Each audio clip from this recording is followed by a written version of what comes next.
Olá, pessoal, boa tarde. Como é que vocês estão? Meu nome é Isabelle, para quem não me conhece. É, eu sou jornalista e hoje eu tô aqui para um bate-papo com o Carlos Aragão. Ele é doutor em Psicologia Clínica e Cultura pela Universidade de Brasília. E hoje a gente vai conversar sobre prevenção e pós-prevenção do suicídio. Sejam todos bem-vindos. Vou chamar aqui o Carlos para participar.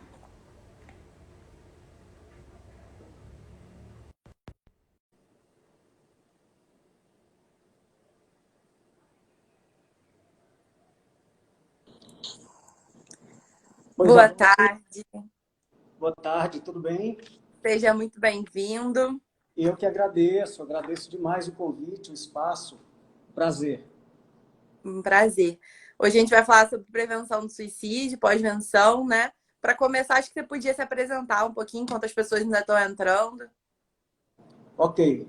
Bom, meu nome é Carlos Aragão, né? Eu sou psicólogo clínico de formação, desculpa.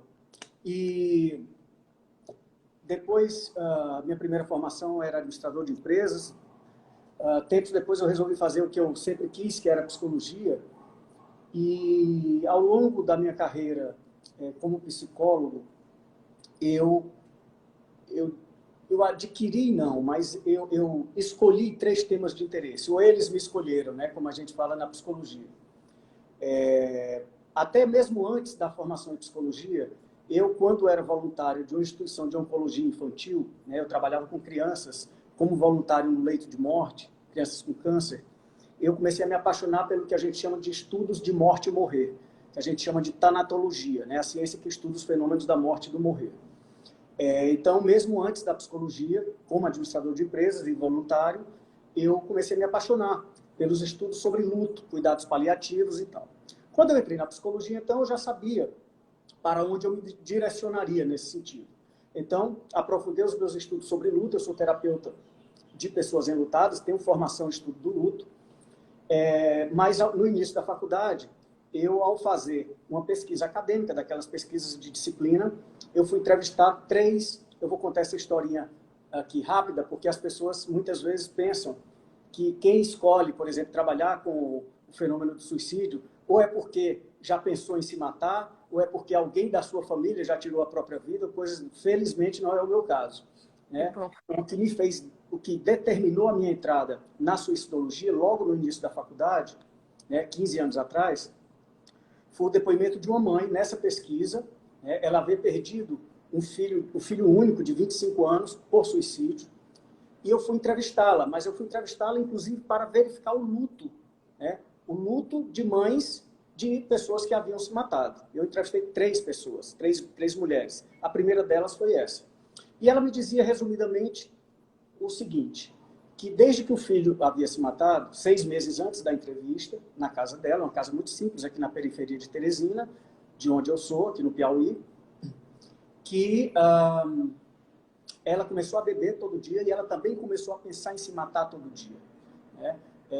Isso, depois, quando a gente for falar de pós-venção, né, do cuidado aos enlutados, eu vou falar um pouco disso, da identificação do enlutado com a pessoa que morreu. E depois de ela fazer uma narrativa muito densa, muito pesada, difícil, ela me chamou ao final da entrevista até o quintal da casa dela. E ela disse para mim o seguinte: doutor, se um dia eu for me matar, eu vou me matar naquela árvore, naquele galho, às 6 horas da tarde, Meu Deus. uma corda com a qual o meu filho se enforcou, que está guardada no meu guarda-roupa.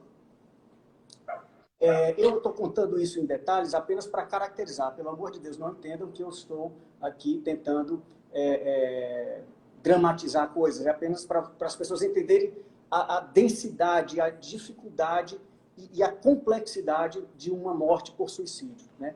Então, à medida em que ela, eu juro para vocês, Isabel, que à medida em que ela falava isso, parecia que eu estava implodindo por dentro, né? Eu Não estava acostumado com esse discurso.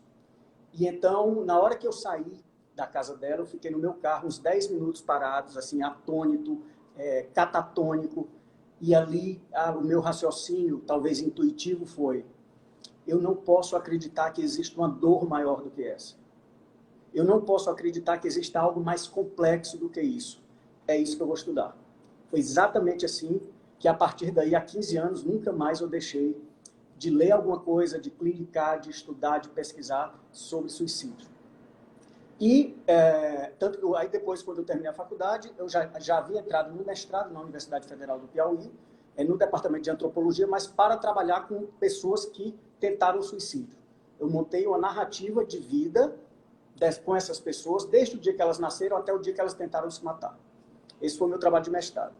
E depois, o meu doutorado, que eu terminei o ano passado, na UNB, e aí eu fui para o meu terceiro tema de interesse, sem sair da suicidologia, no Departamento de Psicologia Clínica e Cultura da Universidade de Brasília, no Laboratório de Intervenção em Crise e Prevenção do Suicídio, coordenado pelo professor Marcelo Tavares, que foi o meu orientador, onde eu trabalhei a relação entre autolesão sem intenção suicida, ou seja, que a gente conhece no Brasil como automutilação, a relação entre autolesão sem intenção suicida e comportamento suicida. Porque uma boa parte, talvez a maioria, nas pesquisas de hoje internacionais, a maioria dessa garotada que hoje se corta, se queima, se lesiona, se não forem tratados, se essa garotada não for tratada, mais da metade vai caminhar para o comportamento suicida. Então, luto, comportamento suicida e comportamento autolesivo são os meus 3 temas de clínica, de pesquisa, de academia, etc. É um tema muito importante. A gente às vezes tem esse estigma de não falar sobre, não comentar muito sobre o assunto, mas é muito importante para que outras pessoas tomem conhecimento sobre isso e entendam mais, né? Para que a gente consiga diminuir esse número, né? É verdade. Inclusive, sabendo que você é jornalista, o que é muito, muito importante, mais uma vez aqui, os meus elogios, porque tudo que alguém que milita na suicidologia quer é que as mais diversas áreas do saber venham para trabalhar a prevenção do suicídio. Isso não é privilégio de psiquiatra nem de psicólogo, nem absoluto. Como diz a Organização Mundial de Saúde, prevenção do suicídio é um dever de todos. E qualquer plano consistente nacional de prevenção do suicídio tem na mídia, na imprensa, um dos principais eixos de prevenção do suicídio. A mídia como aliada, voltando as suas informações para a prevenção do suicídio e não para a indução do suicídio. Já que você me deu essa deixa, eu até trouxe aqui a história do efeito de contágio e o mito que ainda hoje existe em algumas faculdades de comunicação e de jornalismo, de que não se pode falar, e isso obviamente reverbera na sociedade. Obviamente que hoje, com o Setembro Amarelo, com tantas ações que a gente tem, esse estigma foi diminuindo, mas ainda existe. Mas isso tudo se originou com este livro, chamado Os Sofrimentos do Jovem Werther. Esse livro do Goethe, o maior romancista alemão de todos os tempos, o protagonista, que é o Werther, ele, depois de uma desilusão amorosa, etc., ele se mata ao final, no final do romance, ele se mata, todo paramentado, etc., e naquele momento, esse livro é de 1774, 1784, enfim, final do século XVIII. 1774, final do século XVIII. Esse livro foi recolhido, o Goethe foi acusado de indução ao suicídio porque vários jovens foram encontrados mortos com arma de fogo ao lado, exatamente como se matou o Werther, e com o livro dele na cabeceira.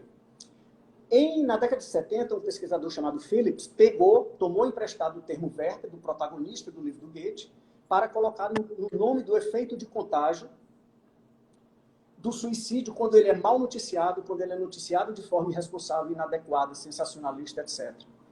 Então, quando a gente ouve falar ou lê sobre o efeito Werther, é o efeito de contágio de casos de suicídio que promovem ou que podem proporcionar, que podem facilitar outros casos. Isso a ciência comprova há décadas. Isso vem deste livro. E, mais uma vez, elogiando,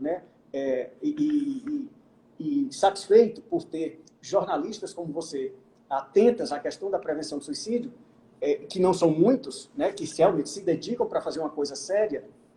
Esse é um dos livros, um dos poucos livros que nós temos. A Paula Fontinelli é uma jornalista brasileira, já esteve aqui comigo em Teresina, hoje ela mora nos Estados Unidos, chama Suicídio, um Futuro Interrompido, né? Ela conta um caso, né, de família, foi por isso que ela resolveu, como jornalista, estudar prevenção do suicídio. Temos também um outro livro do André Trigueiro, né, que é Global, né, que é um jornalista aí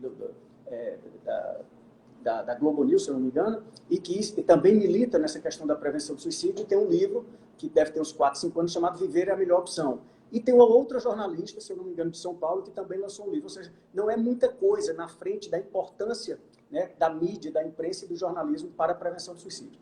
Então, fazendo as vezes aqui para dizer a você, né, da minha alegria em ter você aqui com a gente.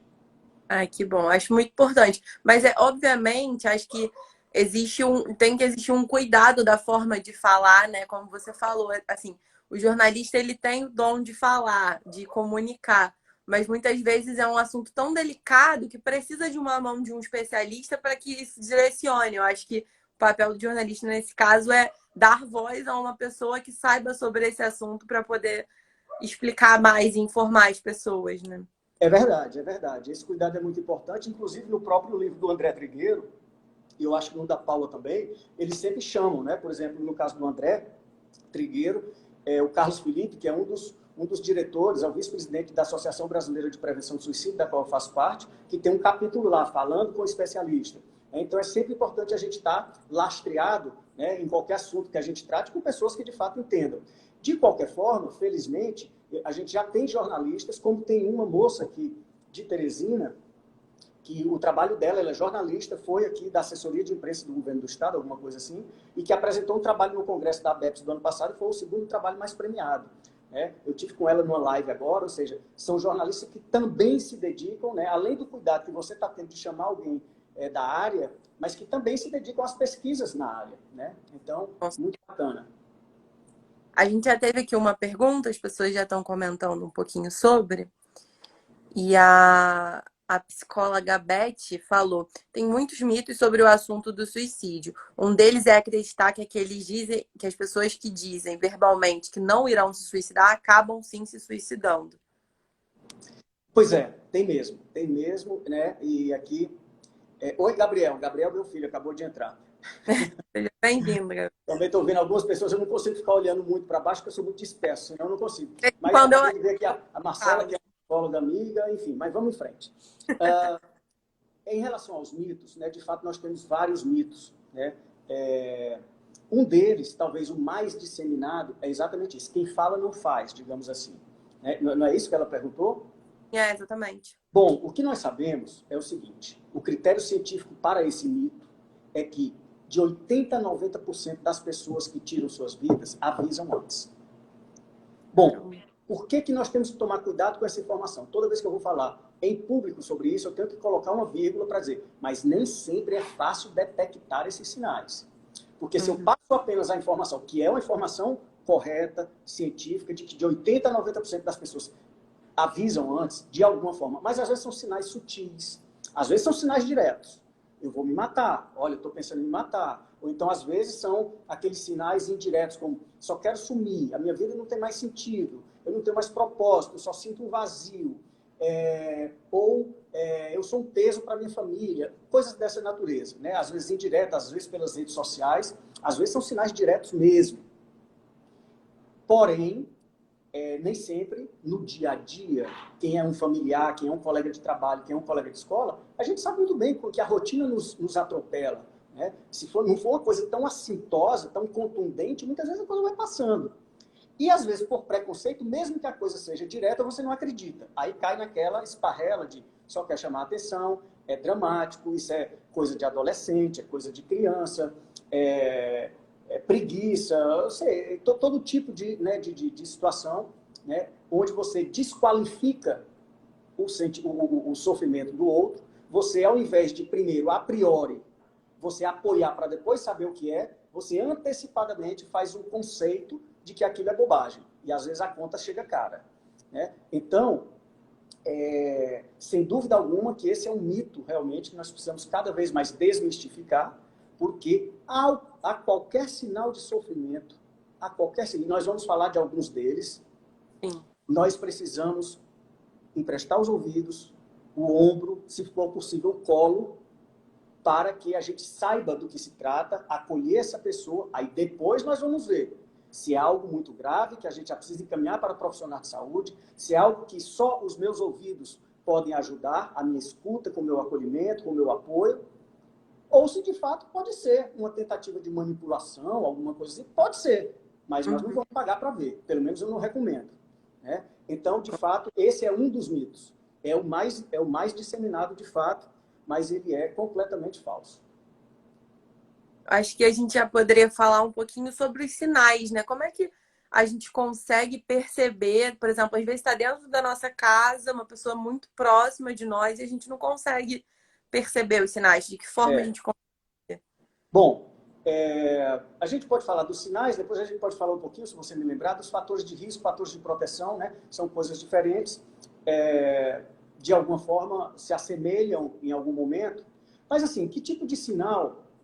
e aí eu entendo que eu não vou falar de um sinal de que alguém quer se matar, necessariamente. Pode até ser, mas eu estou falando de sinal de alguém que está em sofrimento, que não está bem. Né?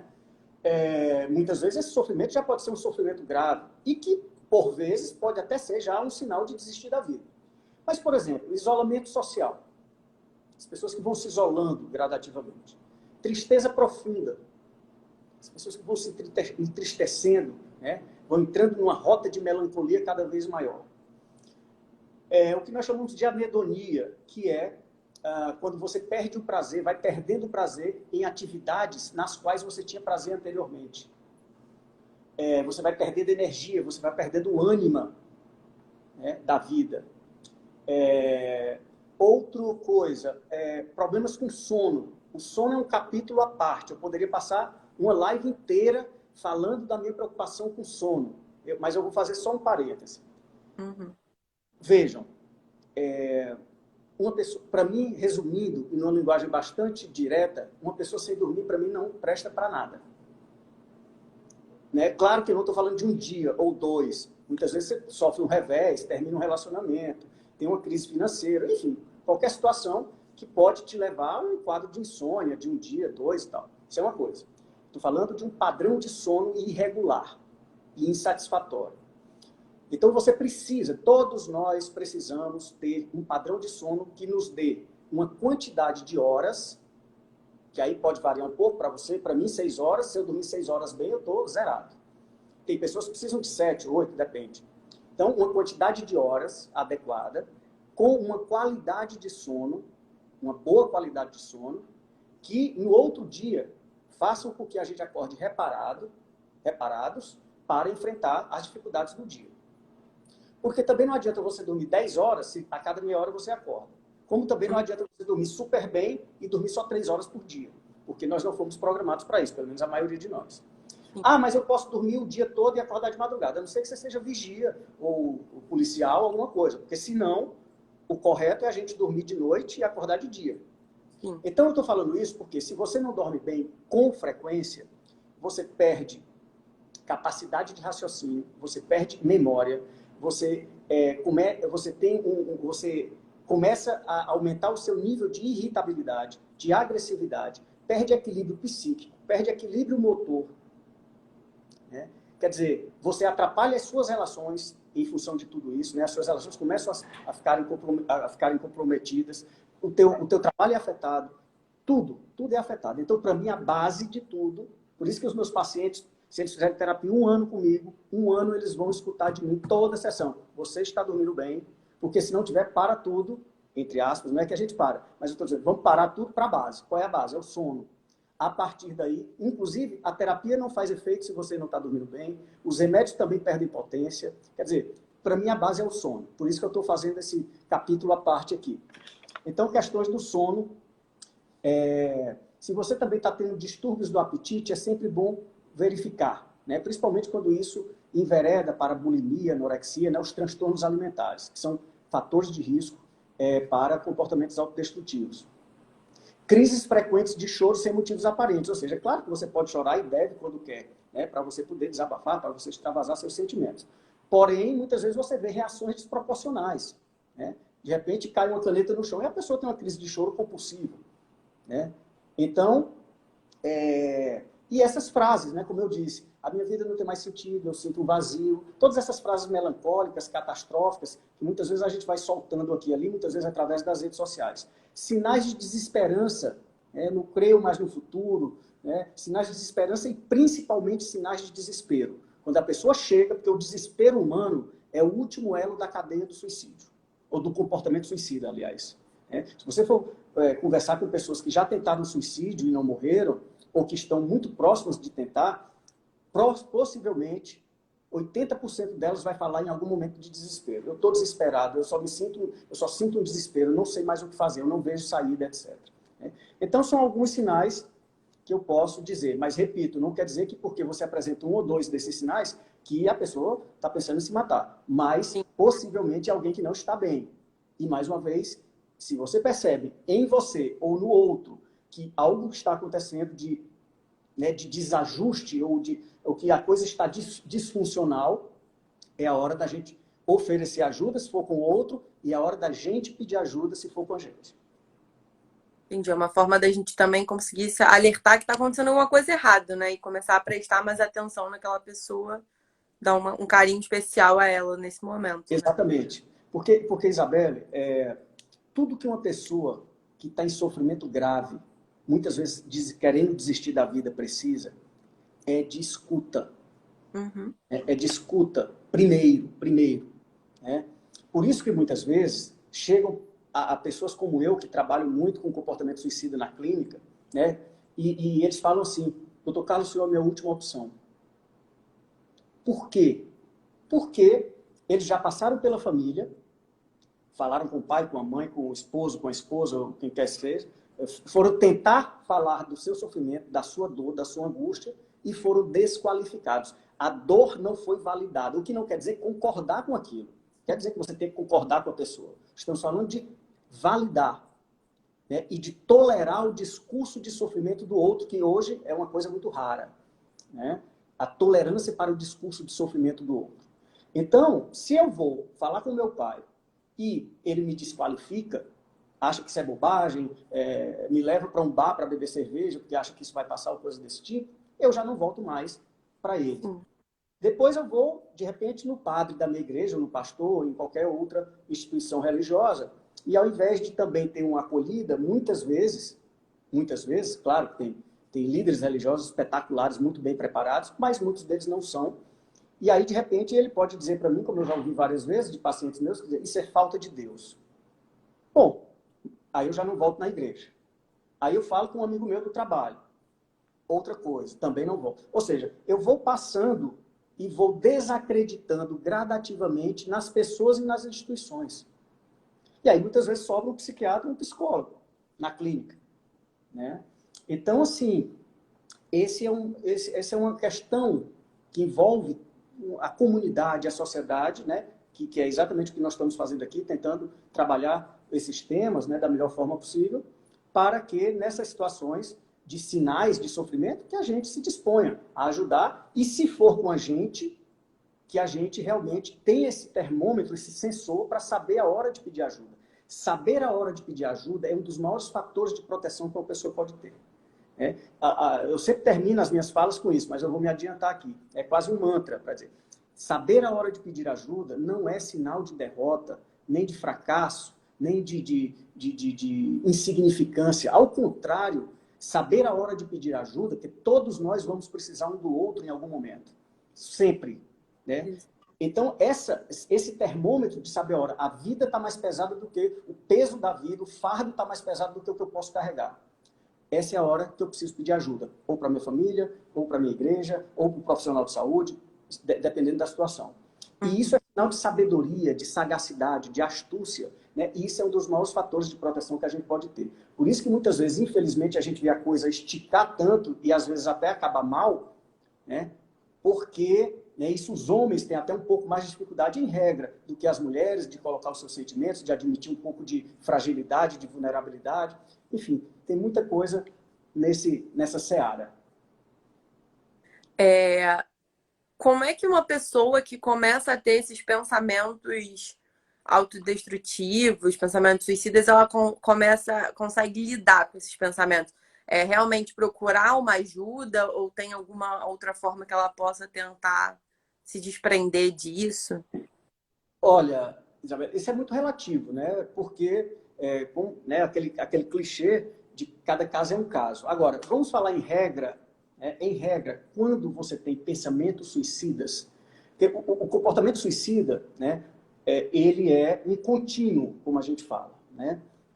O que acontece? É como se fosse um túnel. A metáfora do túnel é bastante apropriada para a gente entender isso. É como se você, em algum momento de dificuldade, de uma dificuldade maior na sua vida, você entra no túnel. Quando você entra nesse túnel, a morte começa a passar como uma possibilidade, em flashes. Mas tem uma luz ainda apontando no final do túnel. Se você começa a entrar nesse túnel e avançar, daqui a pouco, você não começa só a vislumbrar a morte, você começa a pensar na sua própria morte, que a gente chama de ideação suicida. Pensamento suicida, ou na suicidologia a gente chama de ideação suicida. Se você caminha mais, você começa a planejar a sua própria morte. A grande maioria dos suicídios tem um nível de planejamento, um plano, né? Do método, do local. Por isso que muitas vezes a gente se surpreende, mas, meu Deus, eu nunca imaginei. Quer dizer, tem tudo aquilo, né, que a gente pode falar se ainda der tempo. E se isso afunilar, o túnel for fechando, a luz vai sumindo, a luz vai, né, vai diminuindo, e aí chega lá na frente, em algum momento, algo precipita, que a gente chama de fator precipitante, né, que é a gota d'água, o túnel se fecha e a pessoa faz a tentativa de suicídio. Né? Agora, o que eu recomendo é, quando você já tem pensamentos suicidas, ideação suicida, obviamente, se você já está planejando, aí já são etapas, né, Uhum. são etapas de um risco maior. Né? A cada situação dessa, o risco vai aumentando. Então, é recomendável, sim, que além, claro, de todo o suporte social que você pode ter, dos seus amigos, né, da sua igreja, para quem tem, dos seus colegas de trabalho, enfim, toda a rede de apoio que você pode ter, mas que você já se encaminhe, que você já peça ajuda para profissionais de saúde mental, que neste caso são os psiquiatras e os psicólogos. Quanto mais rápido É a pessoa conseguir prudente. entender e perceber que precisa de ajuda, o quão mais rápido isso for, é melhor, né? Porque de Claro, repente perde mais. claro. Por quê? Porque quanto mais precocemente você começar a tratar, melhor. A gente sabe disso, né? Diagnóstico precoce de câncer. Se você vai atrás de um oncologista já com tudo estourado, as chances são muito menores. Né? Não é que é impossível. Mas se você, aos menores sinais, você puder, né, já ir trabalhando isso, melhor. Né? Então, se você percebe em alguém ou em você mesmo já aqueles sinais de desesperança, de desespero, quando você não vê saída, que o túnel está se fechando. Todo mundo, se você for falar dos seus problemas, as pessoas veem 300 soluções, mas você não vê. Sim. E se isso afunila muito, daqui a pouco o túnel pode fechar. Né? Então é sempre prudente a gente procurar ajuda, né, ao nosso redor, mas à medida em que nós já temos comportamentos de risco instalados, os profissionais de saúde precisam entrar. Entendi. Você tinha falado sobre falar sobre os fatores de risco. Pronto. Quando a gente fala, né, de um fenômeno como o suicídio, nós precisamos de comportamento, né, que é um fenômeno que é um comportamento também, ou comportamento autolesivo, enfim. Nós temos fatores de risco, como se a gente fosse falar de depressão, de transtornos mentais. Nós temos fatores de risco. O que é fator de risco? São aqueles aspectos que podem potencializar o surgimento daquele fenômeno ou daquela doença. E os fatores de proteção são aqueles aspectos que nos protegem, né? Que nos ajudam a não desenvolver aquela doença ou aquele comportamento. Bom, há uma gama enorme, né, de fatores de risco de ordem social, de ordem econômica, de ordem psicológica, de ordem cognitiva, espiritual, etc., para comportamento suicida e fatores de proteção também. Mas vamos pensar em alguns. Eu, inclusive, estou aqui. Eu vou até, para quem se interessa, esse livro do Dr. Neuri Botega, né, que é um dos grandes suicidologistas da América Latina, é um parceiro dos meus cursos aqui, né, que eu tenho a honra de ter hoje como colega de trabalho também, da ABEPS e tudo. Então, esse livro do Neuri, para mim, né, é o livro mais atual né? É o livro mais atual, porque ele foi lançado em 2015, ele até lançou aqui em Teresina também. Bastante completo, generalista, né? E bastante técnico. E aqui, por exemplo, ele tem no capítulo 4, falando de riscos, né? Eu poderia falar de cabeça, mas vou me aproveitar aqui, né? Do livro do Neuri, já dando a dica para quem quiser comprar e se inteirar um pouco mais sobre a suicidologia. Mas você tem, por exemplo, ambiente familiar caótico, ou seja, crianças e adolescentes que crescem num ambiente familiar caótico, com violências, violência sexual, violência física, violência emocional, negligência, né? Mais uma vez, o isolamento social, aqueles fatores que eu falei, né, de anedonia, de isolamento social, bullying e cyberbullying para crianças e adolescentes, né? São dois fatores de risco muito grandes, né, para comportamentos autodestrutivos. As pessoas que são muito perfeccionistas, né, a gente tem visto hoje uma legião de jovens quererem caminhar apenas por uma trilha, eles não podem desviar, porque se eles desviam, eles entram em pânico, né? Ou seja, eu tenho que tirar 9 em todas as provas do meu colégio, né? Como eu vejo muitas vezes aqui, ou seja, eu não estou falando de busca de excelência, né? Busca de excelência é quando você no seu trabalho, eu no meu trabalho, a gente tenta estudar, trabalhar para trabalharmos cada vez melhor, né? Isso é uma coisa. Perfeccionismo é aquela pessoa inflexível. E a inflexibilidade, a rigidez, é um altíssimo fator de risco para sofrimento grave, né? Ao contrário, as pessoas que são mais flexíveis, que são mais adaptáveis, e aí a gente pode falar da pandemia, ou seja, as pessoas que conseguem se adaptar melhor a ambientes adversos, como é o ambiente da pandemia, elas têm um fator de proteção a mais. Não quer dizer que ela vai se resignar, aceitar tudo, né, esperar tudo cair do céu, não é isso. Ela vai fazer a parte dela, mas ela sabe que ela tem limitações, e ela sabe que eventualmente ela pode errar, ela sabe que de vez em quando dá um vento contrário e que ela vai balançar, mas ela volta. Ela volta para a trilha. E ela não precisa entrar em pânico, se desesperar e querer tirar a própria vida por causa disso, né? Então, as questões de violência doméstica. A propósito, agora na pandemia, nós sabemos que os índices de violência contra criança, mulheres e idosos aumentou bastante, né? Tudo isso é alto fator de risco para comportamentos suicidas, comportamentos autodestrutivos, né? Então, que mais? A questão dos idosos, né, que a gente chama de morte social, são aqueles idosos que são rejeitados pela própria família, pela sociedade, né, que eles estão vivos, mas estão mortos, né? Agora, todas as graves crises econômicas e financeiras, como nós estamos vivendo agora, né, todas essas graves crises econômicas e financeiras e sociais, elas também têm um potencial para aumentar as taxas de suicídio, né? Claro que a gente não vai sentir isso, a gente só vai ter esses números porque esses estudos são retrospectivos, nós só vamos ter esses estudos daqui a alguns anos, talvez.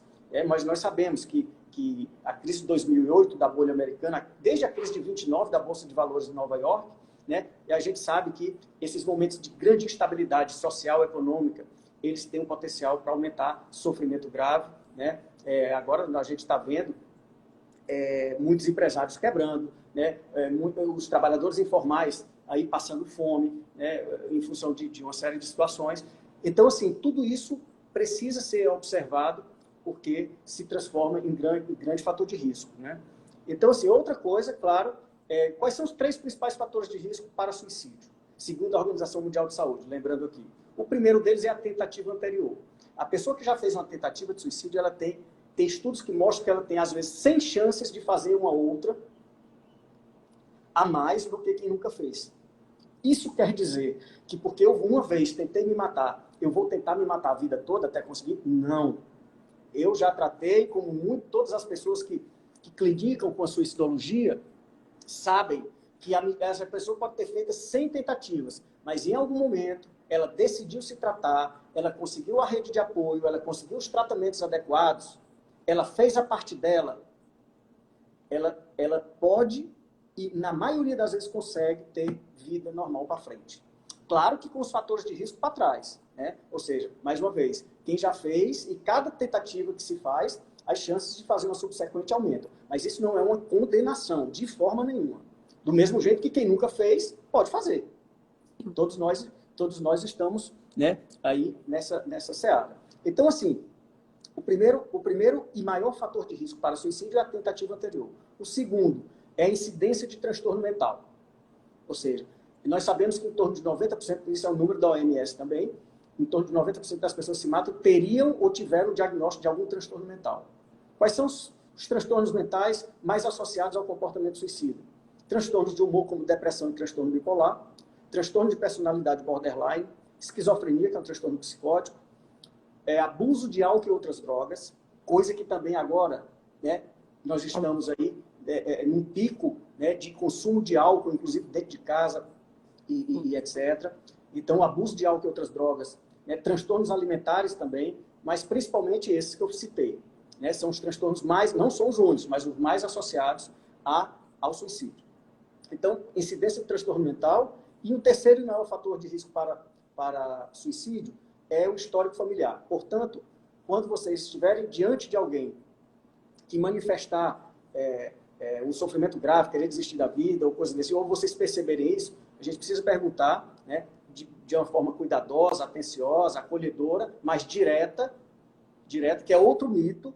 Se eu perguntar para alguém se ela quer desistir da vida, isso vai incentivar ao contrário. Se você fizer a coisa certa, no local adequado, sem ser uma coisa publicizada, com o tempo adequado, ao contrário, tudo que essa pessoa quer é falar sobre a dor dela.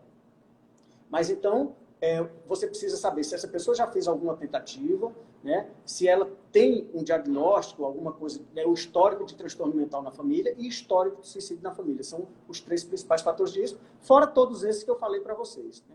Assim como os fatores de proteção, né, que estão no polo inversamente proporcional. As pessoas flexíveis, as pessoas que têm bons amigos, as pessoas que têm uma rede de suporte social consistente, as pessoas que têm uma atividade laboral ou acadêmica, né, e que gostam e que fazem bom uso dela, as pessoas que têm fé, mas não por ter fé, porque a fé também pode virar fator de risco.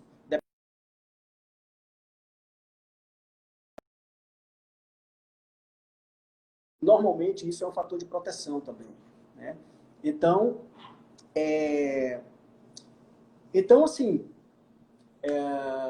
é muita coisa. Né? Eu estou tentando aqui pensar algumas das quais algumas que eu acho bastante interessantes para discutir com vocês. Sim, ótimo. A gente teve. Você está conseguindo me ouvir tranquilamente? Agora tô. Deu uma travadinha na tua imagem, mas foi jogo rápido. Eu estou te ouvindo bem agora. Porque para mim a sua imagem está um pouco atrasada. Ah, é? Deixa eu tentar. Eu não sei o que aconteceu. Bom, no meu caso, pergunta para o pessoal. Para mim tá normal agora. Tá?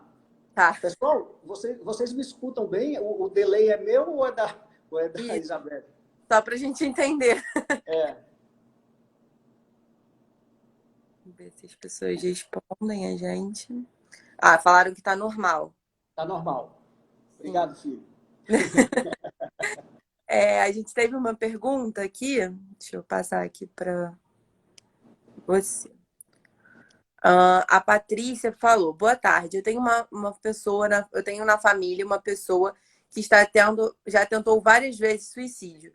Nessas vezes eu estava sempre presente. Percebo que muitas ações nascem de frustrações mal resolvidas. O que o senhor acha? Aí ela complementou: hoje ela está com acompanhamento de psicólogo e psiquiatra e tem evoluído. Nossas conversas têm sido mais em questões relacionadas a frustrações. Bom, como é que é o nome dela, Isabela? Patrícia. Patrícia, veja. Eu espero ter entendido bem a questão que você falou em relação a frustrações. Veja, o que acontece para que um dia você chegue a ter uma depressão? Claro, veja só, comportamento suicida, ele é fruto de uma interação complexa de vários fatores. Aliás, eu não poderia, em absoluto, ainda bem que você perguntou, para me dar a chance de lembrar de uma das coisas mais importantes que eu posso deixar para vocês aqui sobre suicídio. O suicídio é um fenômeno extremamente complexo e multideterminado. Nós não temos indícios no mundo inteiro de que um dia alguém acorda e do nada, como vocês muitas vezes colocam, eu vou me matar. Ou que alguém se mata por um único fator. Isso é papo furado, isso é papo de mesa de bar, de senso comum. O suicídio ele é um fenômeno, assim como a autolesão, né, sem intenção suicida, etc., fruto de uma interação complexa de vários fatores. Fatores de ordem psiquiátrica, psicológica, cultural, social, ambiental, genética, religiosa, etc., etc., econômico-financeira, etc. Não quer dizer que todos esses fatores estejam num único caso de suicídio, mas também não será um só. O que acontece é que um fator, que a gente chama de fatores predisponentes, é tudo aquilo que acontece, inclusive as frustrações, eu vou chegar lá na pergunta dela, né? Os traumas que não foram bem elaborados, as feridas que ficaram abertas ao longo da vida, que a gente chama de fatores predisponentes. Os traumas, é uma separação que eu tive que eu não consegui fechar direito, e aí eu vou levando isso para as outras relações, né? É um abuso sexual que eu sofri, é uma negligência, é um bullying que me deixou completamente, né, perturbado mentalmente, alguma coisa desse tipo. Ou seja, eu venho acumulando feridas abertas ao longo da vida. E eu não vou limpando essas feridas para que elas cicatrizem. E daqui a pouco, cada poeira que cai numa ferida, ela vai infeccionando. Isso pode chegar um momento em que a gota d'água, que é o que a gente chama de fator precipitante, vai lá e joga a coisa para cima, que é a gota d'água, e de repente a coisa acontece, né? Então, veja, sem dúvida alguma, que as pessoas que conseguem trabalhar melhor os seus problemas psicológicos, os seus problemas psíquicos, né, as suas frustrações, os seus traumas, porque quem de nós não tem uma insegurança? Quem de nós não sofreu reveses? Quem de nós não foi, muitas vezes, vítima de humilhação, né, ou de coisas dessa natureza? A questão é, e o que eu faço com isso? Por isso que uma das mais brilhantes citações que eu considero é aquela do velho Jean-Paul Sartre, quando ele fala que não importa o que fizeram de mim, o que importa é o que eu faço com o que fizeram de mim. Resumindo a história, o que importa não é o problema, o que importa é o que eu faço com esse problema. Porque muitas vezes eu tenho dois garotos que sofrem bullying na mesma sala, mais ou menos com a mesma dinâmica.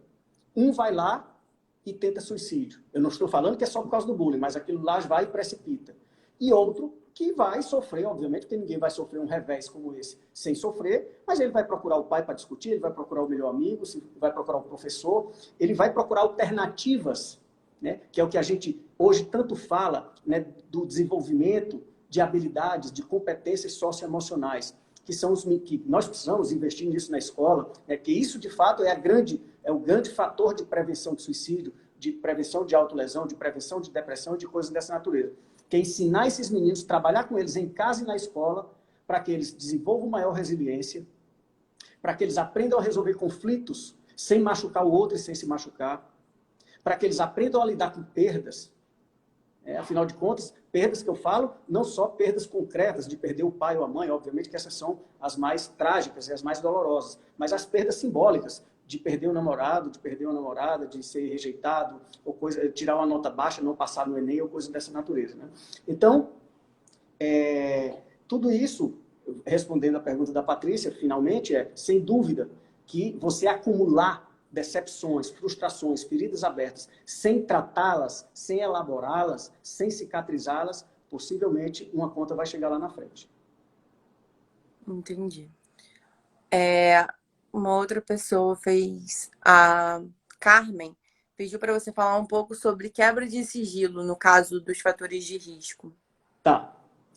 Eu quero imaginar que a Carmen está perguntando o seguinte, quem está lidando com uma pessoa com comportamento suicida, né, principalmente no caso dos profissionais de saúde, mas também pode ser amigo ou parente e tal, se deve manter sigilo ao observar um risco iminente de morte. Não deve. Ao contrário. Né? Inclusive, para os próprios profissionais de saúde, o nosso código de ética, ele nos protege de forma absoluta, absolutamente clara sobre isso. Ou seja, isso, inclusive eu, Carlos, no meu protocolo clínico da primeira consulta, eu digo já ao final da sessão. E até hoje nunca perdi o paciente por causa disso. Ou seja, tudo, né, e obviamente, mesmo que seja uma relação de amigo, uma coisa íntima, você não vai colocar na rádio, tá certo? Você não vai publicizar, você vai tentar manter essa confiança, né, esse vínculo de confiança, de sigilo, etc., de confidencialidade. Porém, quando eu percebo ou alguém me diz que vai matar outra pessoa ou que vai se matar, acabou-se. né? Acabou-se o sigilo. Isso também não quer dizer que eu vá anunciar aos quatro ventos. Mas eu preciso articular a rede de apoio minimamente necessária para evitar que essa pessoa mate o outro, ou a outra, ou se mate, sem dúvida alguma, né? Por isso que eu sou bastante sincero, falo isso de forma bastante tranquila, mas direta, porque se eu prometo um sigilo indefinido, né, para o meu paciente, por exemplo, ou mesmo que seja para um amigo meu, e depois eu percebo que ele vai se matar, porque ele me diz, ou eu percebo, ou então ele diz que vai sair e vai matar a namorada, por exemplo, e eu não faço nada, isso, né, eu preciso... Por isso que as pessoas que trabalham com risco, comportamento de risco, elas precisam ter um senso de urgência, planos de intervenção em crise acessíveis na hora. Porque tem coisas que agora alguém pode me ligar para falar que o filho está tentando se matar. Né, então, nós precisamos ter esse senso de urgência. Por isso que eu tenho todos os telefones dos meus pacientes, todos os meus pacientes têm meu telefone, e eu tenho sempre o telefone de um cuidador, porque na hora de uma situação de intervenção em crise, eu preciso articular essa rede de apoio para fazer aquilo que é possível que eu faça. Mas uma questão que eu acho que talvez seja relacionada à pergunta dela. É importante que exista uma rede de apoio por trás e que às vezes não chegue nem a buscar um profissional, mas que a própria família, os amigos consigam ajudar essa pessoa. Às vezes a pessoa acaba contando para uma outra para tentar ajudar, né, na situação com ela, e a pessoa que está pensando em se suicidar, isso cria um problema na cabeça dessa pessoa. Como lidar com isso? Assim, de repente aumentar o problema. Acho que é uma coisa um pouco difícil, né, de lidar com essa situação. É muito difícil, né? Muito difícil. Agora, eu diria para você que o bom senso, ele não exige conhecimento formal. Para a pessoa ter bom senso, não precisa ser doutor. Né? Aliás, tem muito doutor que não tem bom senso, tem muita gente que tem bom senso que não é doutor. Se for doutor e tiver bom senso, melhor, né? Digamos assim. Né? Mas, assim, brincadeiras à parte, brincadeira entre aspas. Mas, de fato, veja só, se eu sou seu amigo, eu chego para você e digo, Isabela, eu não estou bem, eu não estou isso. Ou isso é uma coisa nossa, aqui é uma coisa íntima, mas eu não estou legal e etc, etc. Se você publiciza isso, primeiro que o conceito de amizade, pelo menos a mim, já vai por água abaixo. Sim, com certeza.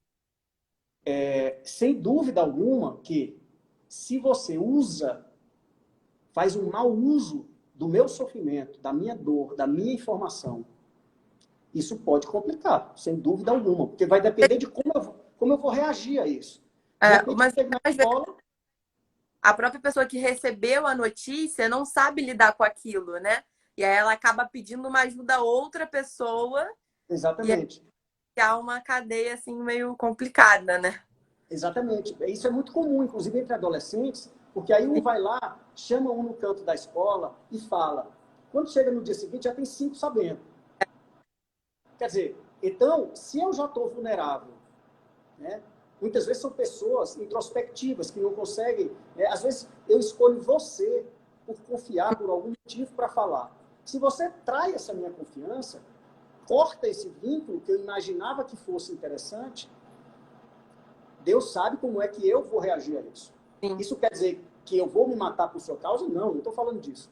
Mas certamente pode colocar uma pitada, né, de pimenta, né, numa situação que já não está boa. E a gente não sabe o que pode acontecer. Sim. Então, o correto é a gente, né, fazer a nossa parte. Se a gente não consegue lidar com aquilo, a gente encaminhar essa pessoa para quem de direito. Quando é comportamento de risco instalado, é importante que a gente já encaminhe essa pessoa. E muitas vezes a gente tem que ir com ela. Se eu for teu amigo, eu não vou esperar você numa depressão profunda, por exemplo, que você vá marcar uma consulta, porque você não vai, possivelmente. Às vezes você não consegue nem levantar da cama. Né? Então, tem uma série de situações. Eu não sei, pessoal, se vocês... deu um delay aqui da Isabela, não sei se deu para todo mundo. Mas... Oi? Para mim não deu problema nenhum. Tudo ok? Tá, para mim tudo bem. Então, assim, voltando, Me perdi aqui um pouquinho, porque eu achei que você tinha sumido. Mas você estava falando da... Me lembra aí. Do que o senhor estava falando? Me lembra de onde eu parei, que eu me perdi aqui rapidinho. Sobre a importância de você tomar cuidado com a pessoa que você passa Sim. a situação. Pois é. Porque, veja só, tudo que essa pessoa precisa, né? Tudo que essa pessoa precisa é de atenção, né? Eu me lembro, é uma das formas também que eu termino sempre as minhas falas, não está aqui perto, eu não vou mostrar para vocês, mas eu me lembro de um congresso que eu fui, eu faço parte da Associação Internacional de Prevenção do Suicídio, a IASP, e o congresso de 2003 foi em Oslo, na Noruega. E ao lado, eu estava apresentando um trabalho, e ao lado tinha um grupo de suíços, jovens suíços, e na Suíça, o suicídio é a principal causa de morte entre jovens, porque lá não tem tanto homicídio, nem tanto acidente de carro. Então, o suicídio sobressai. E elas ganharam como material, o melhor material de divulgação do congresso, e um desses materiais é um prendedor de roupa, né? Que no Nordeste se usa muito, nos varais e tal, não sei o quê. É aquele prendedor de roupa, né? Que você tem um varal aqui, você prende.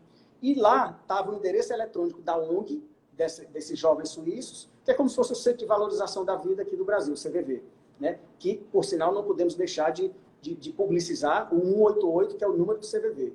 Então, o CVV é um pronto-socorro emocional, eu sou ex-voluntário do CVV, e é muito importante que a gente saiba que o CVV está aí para nos atender em momentos de solidão.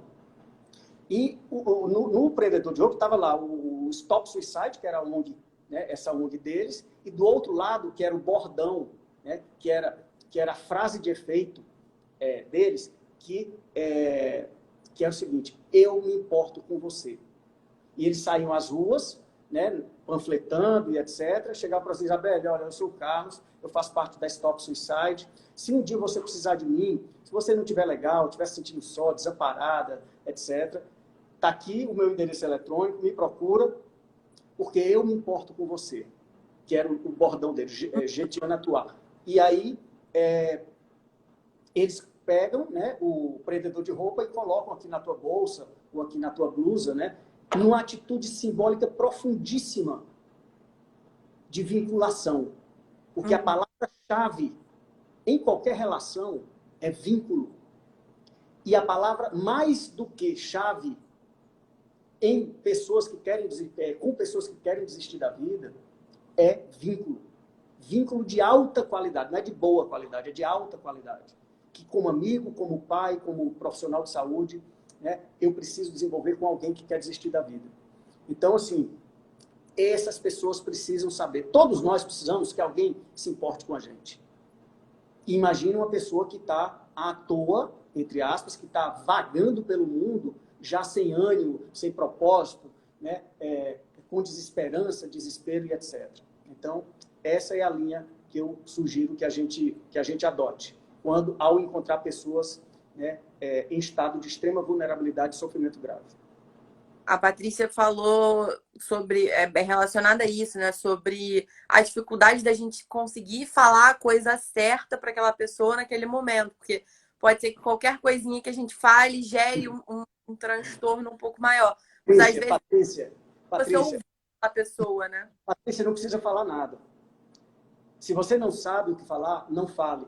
Escute. Se você escutar de forma despretensiosa, acolhedora, genuína, você já está fazendo tanta coisa que você não pode imaginar.